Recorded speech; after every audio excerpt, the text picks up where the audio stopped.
Hey folks, welcome back to another tutorial video with Franco's Fleet. I'm Taylor, and today we're going to go over everything there is to know about the Geopro 19 FD. Upon picking up the trailer, the first thing we're going to do is do a damage inspection walkthrough of both the interior and the exterior of the trailer. It's important that we pick out any functions or any nicks or damages, that way we can put it on the departure form. Anything that's not on the departure form before the rental reservation begins will be the renter's responsibility. When you're backing your tow vehicle up to the trailer to attach the hitch to it, it's important that you put on your emergency brake. That way the car doesn't roll forward every time that you're trying to get close and nobody gets frustrated. So when backing the tow vehicle up to the trailer, you're going to want to make sure the ball is about this far, about a ½ inch in front of the actual hitch. We're going to pull this pin, move this lever back, and that's going to enable the ball to encapsulate the hitch here.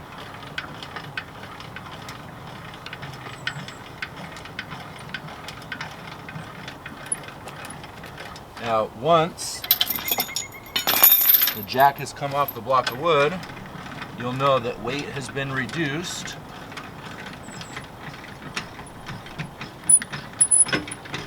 And at that point, this lever can go forward, and then you're going to put the pin in to attach. That way you're all set.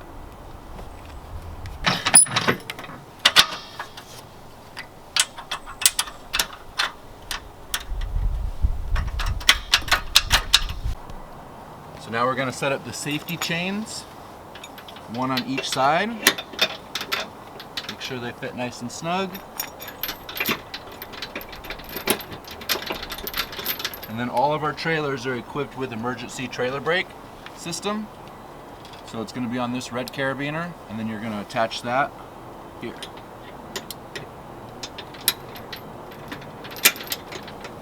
Now you're all set. For those of you that have an SUV that are worried about tongue weight, one of the options we offer is a weight distribution system, and I'll show you how to operate that now. So once everything is set up to the trailer hitch, you're going to go ahead and you're going to raise the trailer back up. What this is going to do is take tension off of the tow vehicle.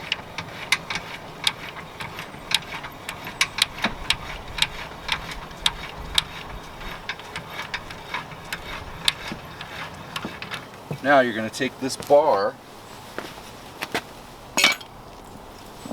This bar is going to go in this clip here. This clip engages it, that way it can't come out. You're going to bring it over this way. And if it doesn't raise up as high as you want, continue raising up the trailer.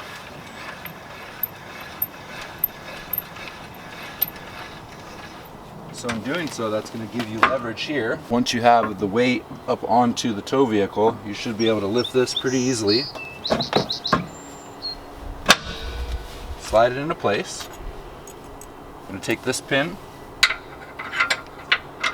come through this hole, and use the clip to secure it. So every tow vehicle should be equipped with a 7-pin plug that will accept this receiver here. If you don't have one, please let us know, and we have an adapter.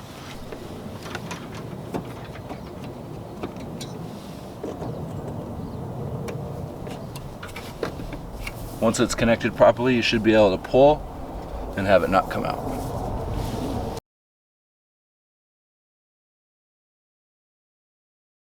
Before detaching the trailer from your tow vehicle, you're going to want to make sure the wheel chocks are in place on both sides. We provide those for you, and that and the dunnage will be in this compartment here. Now we're going to go over trailer setup, specifically the leveling of the trailer. The first thing you want to do is detach the trailer from your tow vehicle. Then you're going to want to use the tongue jack here to level the trailer from front to back. So once your tow vehicle is detached, it'll look something like this. You've used the jack to level the trailer from front to back. Also, this is a great time to open up this compartment here and turn the propane on. So located in this front compartment again, you're going to have the stabilizer jack blocks. They're located in this blue bag. Now we'll go through and I'll show you how to use these. So on all four corners of the trailer, you're gonna have a stabilizer jack like this one. And what I do is I take two of these leveling blocks and I put them underneath the jack in order to isolate the steel from either the concrete or the grass.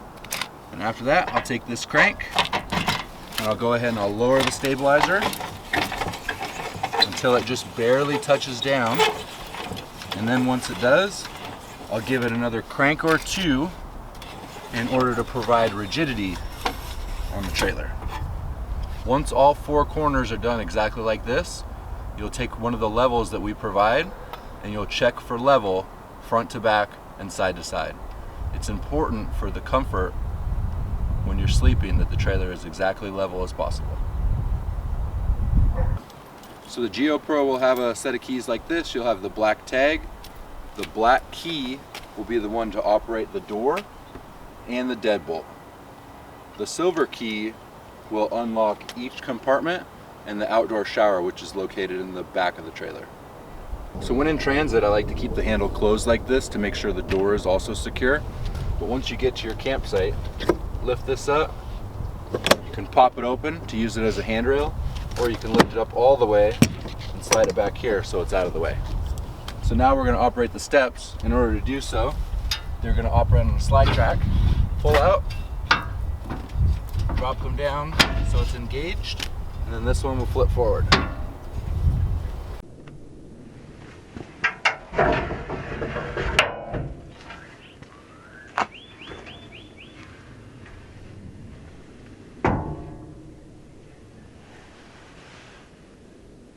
Door operates like this.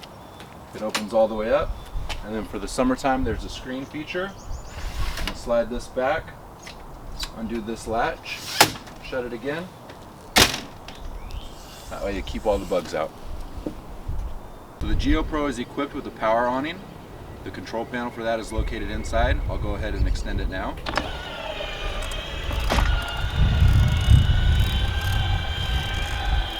I will warn you that the awning has a high potential for damage, and if it's damaged, it will be the renter's responsibility.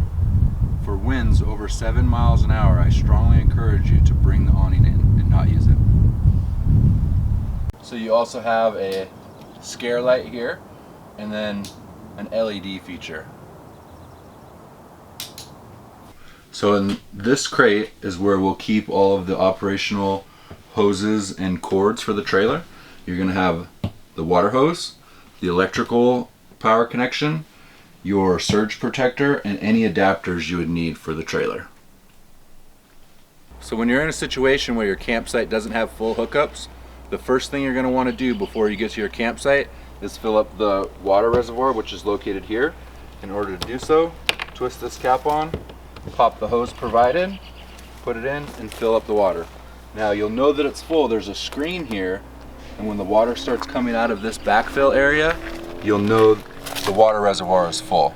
There's also a sensor in the interior of the trailer that shows that as well. So if your campsite does have full hookup, you're going to want to use the city water connection, which is located in the back of the trailer. One thing to remember is it's very important that the hose we provide also has the water pressure regulator. This is going to make sure that the pressure from the spigot that you're hooked up to doesn't blow out the plumbing inside the trailer. Turn that on here. Uncover this. This has a release valve.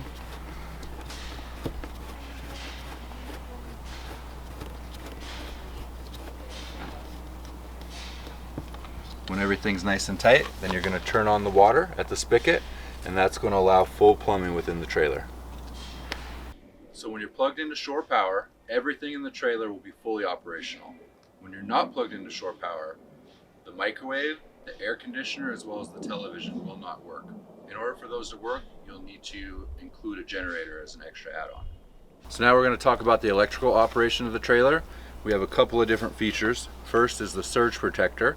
The next is the 30 amp plug, and I'll show you how to do that.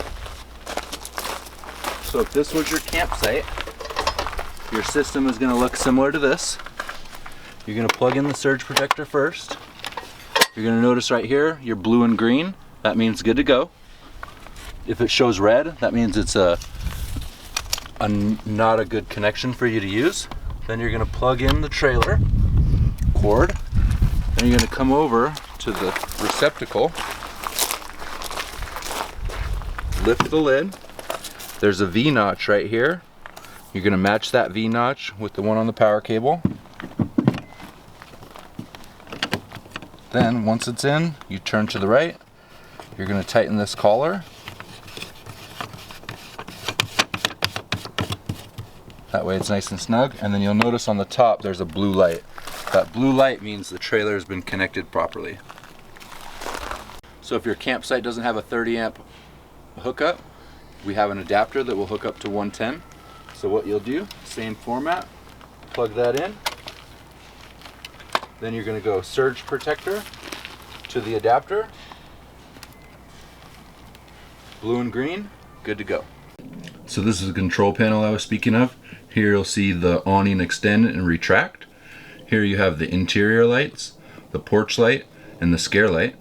You also have the sensors for the battery, the fresh tank, the black tank, and the gray tank. So when you press these, it will show that the battery is either full or low, fresh water is either full or low, black water is either full or low, gray water is either full or low. It's your responsibility that when you come back, the tanks need to be empty. If we have to empty the tanks, it'll be a $100 fee. So here you'll also have the switch for the water pump, the gas water heater, or the electric water heater. If you're plugging the trailer into a direct electrical power source, you'll click electric water heater. If you're boondocking or running off of propane, you'll click gas water heater. And it's the same thing for the water pump. If you have the water hooked up to a direct city connection, there's no need for the water pump. If you filled up the water reservoir first, then you'll click the water pump. When I do so, you'll listen and hear it. Coming out of the bathroom, we have the television as well as the receiver. Here you can hook up to Bluetooth as well as play DVDs if you need to. I honestly don't watch a lot of TV, and especially when I'm camping, so if you need assistance with that, you'll have to talk to my wife Ashley. Over here we have more storage. You're free to put whatever you want into this compartment or organize it however you like. Over here we have a first aid kit. If you need to use it, please do so. Notice that it's sealed.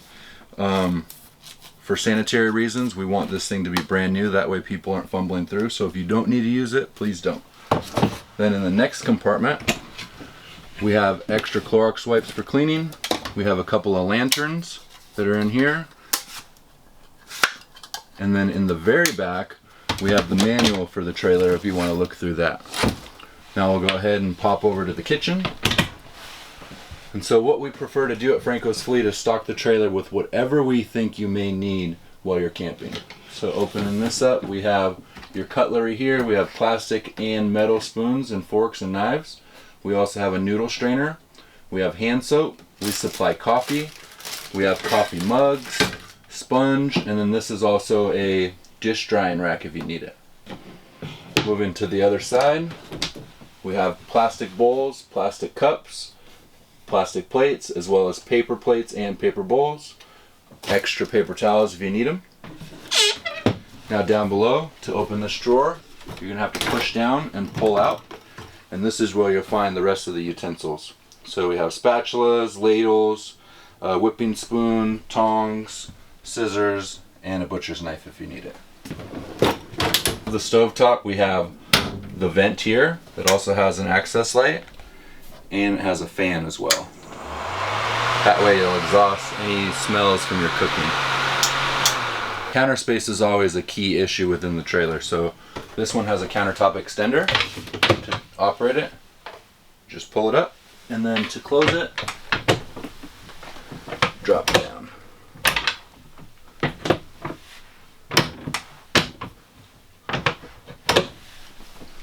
Then moving over to the stove, this also operates as extra counter space. Open it up like that, pop it up, then you have access to the stove. So you have to make sure that the propane is on in order for the stovetop to operate. In doing so, turn it to light, click spark, voila. Then to turn it off, you just click off. Now next, the pots and pans we actually put inside of the oven. We figure that's the best place to store them. And so same thing, to operate the oven, you'll go to this nozzle here, pilot light on, click the burner, that will ignite the oven. The trailer is also equipped with a standard microwave. The microwave will only operate either if you're using the generator or if you're plugged into 30 amp power. We're going to move on to the fridge. We have a 6 cubic foot Dome Tech refrigerator with a freezer feature. Go ahead and show you all that space. A lot of trailers this size don't actually have this much space in the freezer or in the refrigerator, so that's a bonus. To operate this, you'll either decide if you're going to run on gas or electric. First, you're going to push the button in for on, and then you're going to decide if you're gas, the button will be out. If you're electric, 30 amp hookup, you're going to push it in. Simple as that. So the great thing about this trailer is all the storage it has on the interior. In this compartment here we have extra toilet paper, and if you got our linen package, this would be where the towels and the washcloths would be. So we also have storage here in the medicine cabinet and extra storage underneath the sink. You'll notice that there's more toilet paper. Please only use the RV safe toilet paper that we provide, otherwise it'll clog the sensor and it will show that the tanks are full. Thank you. Pretty standard operation. Red is hot, blue is cold. And then same thing in the shower here. You'll have a couple of nozzles. Hot, cold. Last but not least, we have the toilet. So to operate this, it has a foot lever. You're gonna press down a little bit, and when you do so, it's gonna fill the bowl with water. And then once the bowl is filled with water, press all the way and it's going to empty the bowl.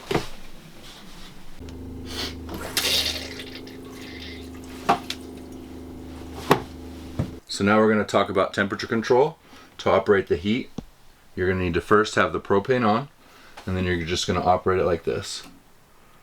You're going to go from off to on, you'll hear the fan come on, and then you'll have the thermostat here which tells you what the temperature is going to be inside the trailer. To operate the AC, it's an overhead unit, and you'll need to be plugged into 30 amp power to do so. You're going to turn it from fan, fan, high fan, low cool, and then you'll instantly have AC. So now we're going to talk about sleeping arrangements. The first thing we can do is we can transform the dinette into a single bed. So how we'll do that is we'll pop the top off of the table. We'll turn it around, remove that bar, set it right here so it's out of the way. Then you'll notice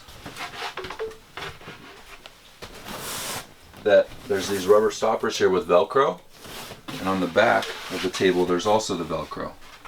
So you'll match those spots, lay them into place, then these cushions here will form the rest of the bed. This is ideal for somebody who's 5'10" or less to sleep in. Now we'll go to the bed. So if you order our linen package, you'll have all your fresh linens in this container here. On this other side is where the pillows are located. For all of our rentals, we ask that you use the pillow and the mattress protectors, please. That way we can keep it as sanitary as possible. You'll notice that the love seat is in full operation now.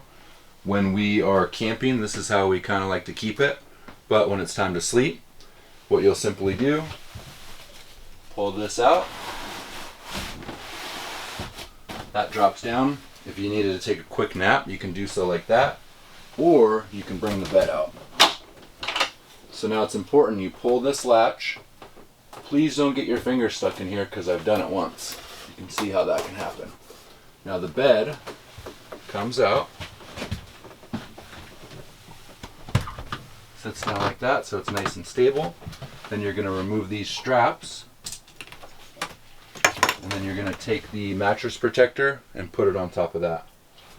In transit, when you're towing the trailer, it's important that you have this down. The only thing that's supporting the weight of the mattress in the frame are these little latches here, and these will most definitely come up in a long trip. A lot of people don't realize that when the trailer is rolling down the road, it's equivalent to a 3.5 magnitude earthquake. So a lot of stuff shakes apart, it gets loose, the paper towel roll will be all over the place. It's not that big of a deal, but if you could please keep this down in transit, that will help us keep the trailer nice for the next renter. So one thing we pride ourselves on here at Franco's Fleet is A, you're going to have an amazingly comfortable mattress to sleep on. All of our trailers have an upgraded memory foam mattress. And then B, that for the pre-cleaning fee that you pay for, the trailer will be clean and immaculate condition. So next we'll talk about the shades. We have roll-up shades to operate them. Pull up, pull down. You'll see this lever is for an emergency exit. That way if anything should happen, pop this lever, pop the window out. We have a fire extinguisher located right here. Please only use it if necessary. Everybody's favorite part about using a travel trailer or RV is definitely dumping the sewage tank, so that's what we're going to talk about now. At Franco's Fleet, we provide sanitary gloves for you. Please use the gloves. If you need more, please let us know. So in this area over here is where we keep the sewage hose. So before touching any of this stuff, I am also going to use the gloves. Give me a second to put them both on. So you're going to pop this container here, pull the hose out,